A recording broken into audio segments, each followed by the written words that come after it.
La polémique enfle aux États-Unis depuis qu'un candidat au Congrès américain a partagé une théorie sur les réseaux sociaux selon laquelle Beyoncé ne serait pas vraiment noire et prétendrait l'être pour gagner en notoriété.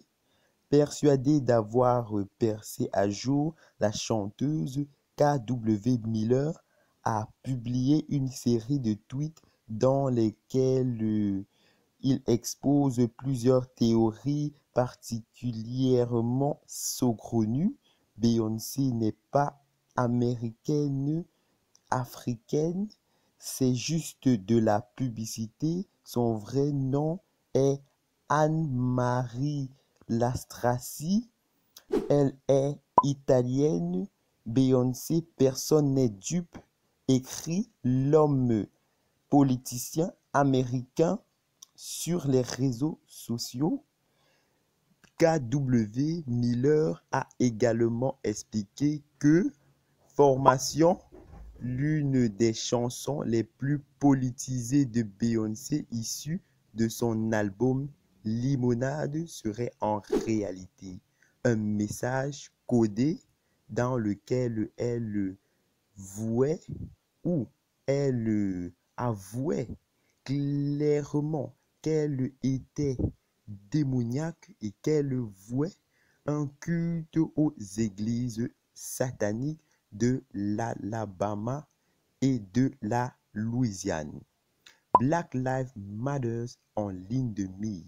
Oui, Black Lives Matter, le mouvement est aussi en ligne de mire, est aussi prononcé par le politicien américain K.W. Miller, car pour lui, dans Formation de Beyoncé, où elle chante « Je pouvais bien être une Bill Gates noire en devenir », il n'en fallait pas plus à K.W. Miller pour y voir un nouveau complot. 4 ans plus tard, en 2020, le mouvement Black Lives Matter terrorise les États-Unis et en même temps, Bill Gates milite pour un vaccin contre le Covid pour K.W. Miller. C'est une théorie du complot, une théorie satanique. Alors qu'en réalité, Black Lives Matter ne théorise pas les États-Unis, mais prône l'égalité entre blancs et noirs. En résumé, pour l'homme politicien américain, Beyoncé est italienne et son vrai nom est Anne-Marie Lastrassi. Et de plus, elle est démoniaque, elle voue des cultes à Satan dans les églises de l'Alabama et de la Louisiane, les églises bien sûr sataniques.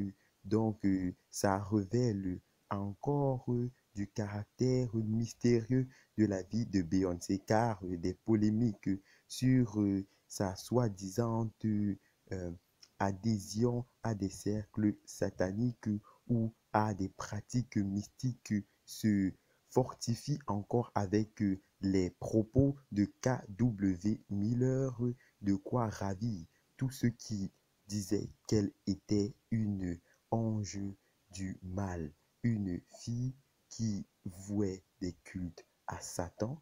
Donc, on va aussi relever le fait qu'il parle d'elle comme une protagoniste d'un complot, d'un vaste complot à l'échelle des États-Unis et à l'échelle mondiale, avec comme complice Bill Gates et le mouvement Black Lives Matter.